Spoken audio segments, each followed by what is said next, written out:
The Rebel Capitalist Show. Let's get into Repo. You did a podcast with Emil and Snyder the other day where you guys really got into the nitty-gritty of rehypothecation. Mm-hmm. And I know that's something that confuses a lot of people, but they see it and just kind of viscerally, they know, okay, that's probably risky.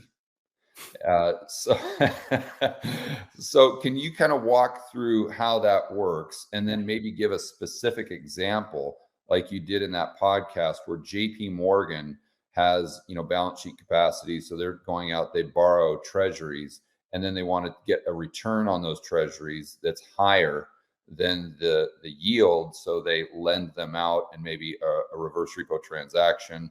And then I've got further questions from there. So you just want to maybe outline it and start with that specific example.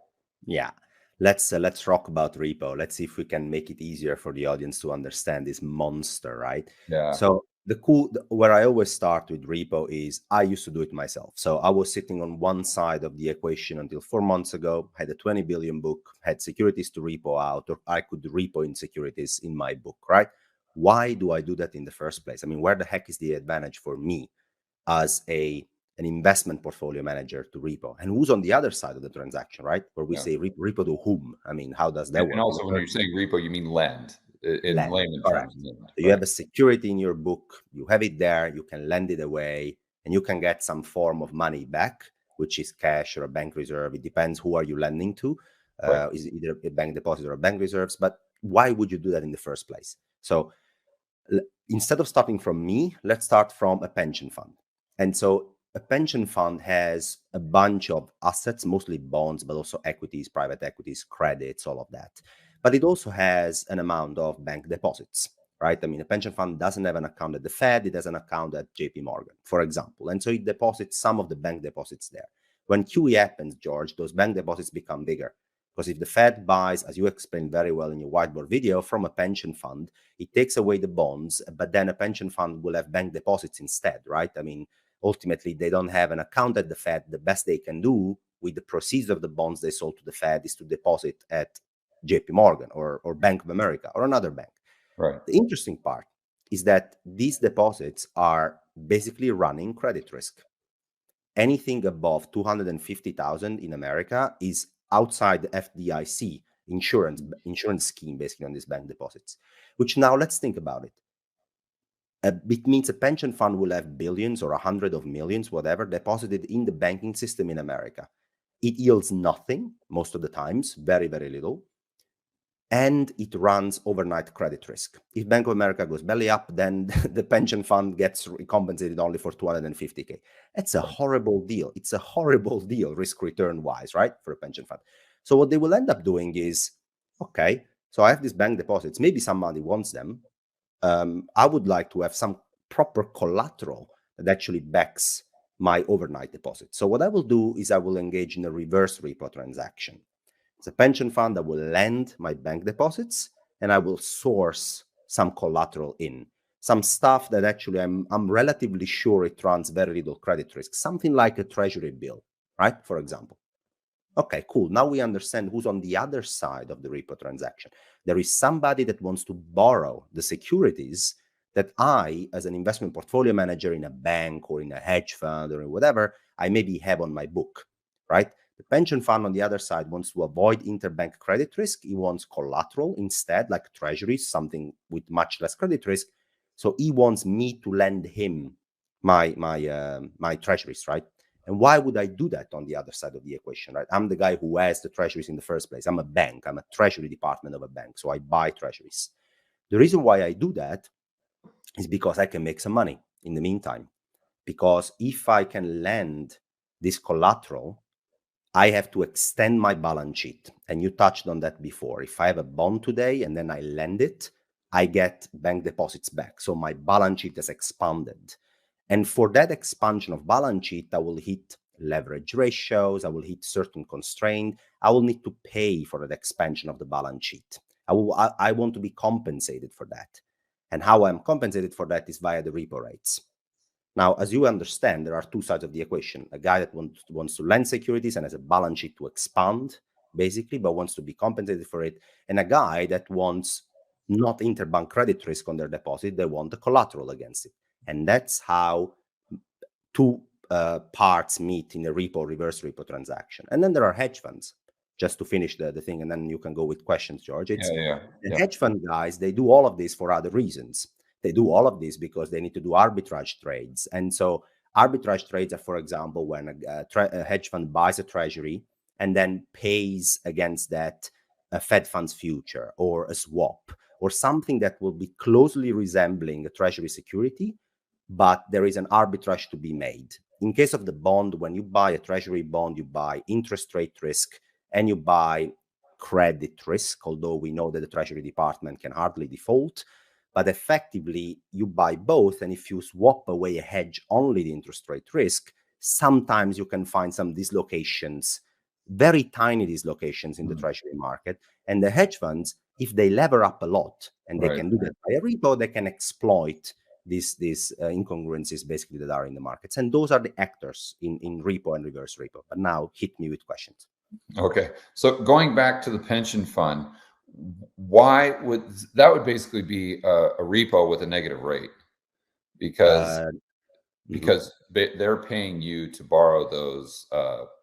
So basically they're paying you to lend you money, cash, to take those treasuries as collateral. So why would they pay to borrow the treasuries instead of buying the treasuries, and then they're making at least a couple basis points? Okay, that's a very fair question. And the answer is because in a reverse repo transaction, all they get is effectively a collateral backing their deposits. So they get away from the credit risk of having an unsecured deposit at JP Morgan or Bank of America. There they run credit risk in the interbank sector. That's what they do. They basically are uninsured, depositing millions at Bank of America.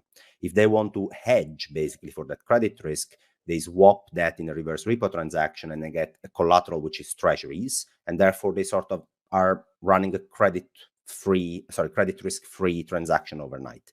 And so they pay for that, right? They have to pay for the treasuries.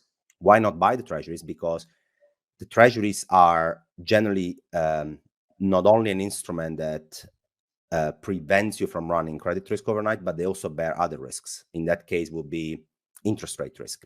If you buy a 5-year treasury, right, and you stick it to your balance sheet, you are owning also interest rate risk, right? So you are adding another layer that maybe the pension fund doesn't need, because it has another department doing that. It's an asset liability management department that looks at the pension fund liabilities over time. It's, you know, all the retirement accounts that need to be funded, all the pension contributions need to be paid over time, and then it buys certain bonds or corporate bonds to hedge the interest rate risk of the liability side. That's one department doing that. Now we're talking about the other department that takes care of sterilizing the credit risk of parking money overnight into the banking system. And for that, it's more optimal just for that sake to do a reverse repo transaction than just outright buying treasuries, which will add additional risks on the balance sheet of the pension fund, which maybe are not needed.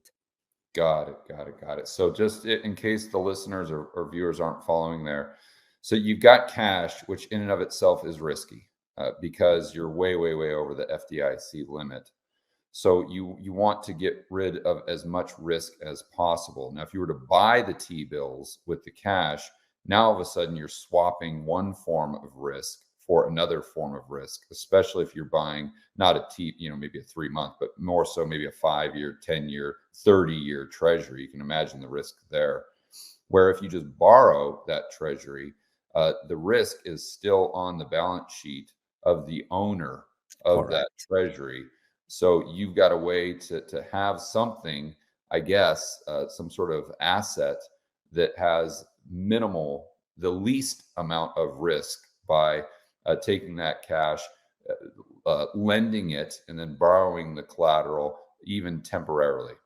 That is a perfect summary. And when you talk about how safe from a credit perspective is your money, I just tweeted today and also put an article on the Macro Compass about it that basically explains the different forms of money out there. And you do a great job explaining that as well. Bank reserves, bank deposits held by a pension fund, bank deposits held by a non-financial institution, overall, you always have to ask yourself, whose liability is that money? Right. And so if an uninsured bank deposit is a liability of the commercial banking system, and therefore you're running credit risk on that. A treasury is a liability of the government, and therefore you're running credit risk of the government, which is denominated in their own currency.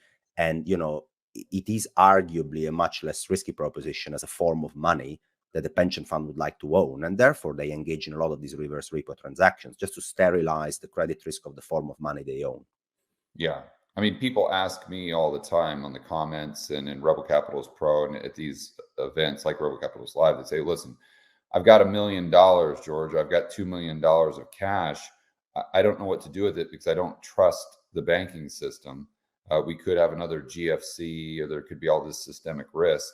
And I'm like, if that's you, your best option is just to buy short-term T-bills and roll it over, because Correct. you'd rather have the counterparty as the government than JP Morgan or Wells Fargo. And it's kind of a big hurdle for a lot of people, because they're like, I don't want to own treasuries because there's a negative yield on it. And I'm like, yeah, but compared to cash, you'd rather have that counterparty. You're totally right. And it's also the common mistake made by people that say that we already have a central bank digital currency today, because we're like, yeah, we already use digital bank deposits. We already use digital dollars, which is true. 97% of transactions are done in digital bank deposit format. But the digital bank deposit that we use today is a liability of the commercial banking system. The CBDC is a liability of the central bank. That is vastly different, because the central bank is ultimately the financial arm of the government. So it's basically a liability of the government, the CBDC. It's a very different instrument. So always ask yourself, whose liability is my money? And if you just want to swap that risk, you're totally right. Just buy treasuries instead. Yes, negative real yields, but often less negative than a bank deposit, which already is an improvement, and it helps you hedging that credit risk at least. Yeah.